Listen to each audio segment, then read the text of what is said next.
guys, welcome to another video. And today I'm gonna be reviewing my Nerf gun. Well, it's not a Nerf gun, it's an airsoft.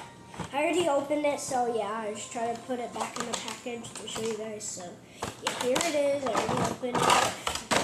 It's a nice heavy duty airsoft gun. It's a Glock 19.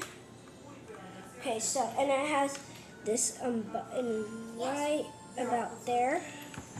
You have to hold down with your thumb and then take out the mag. The mag is nice. And it also has the same button on the other side. By the way, it's right there.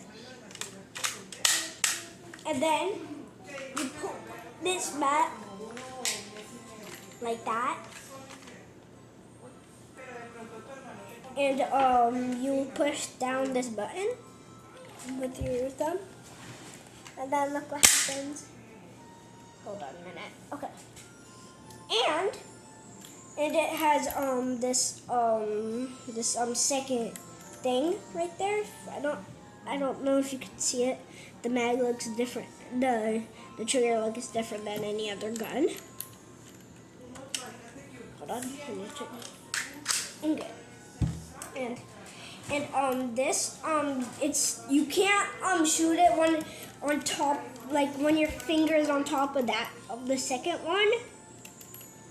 It only works if you do it like that. And here's how loud it is. That's how loud it is. And that will be it for today's video. That will be it for today's video. See y'all next time. Bye.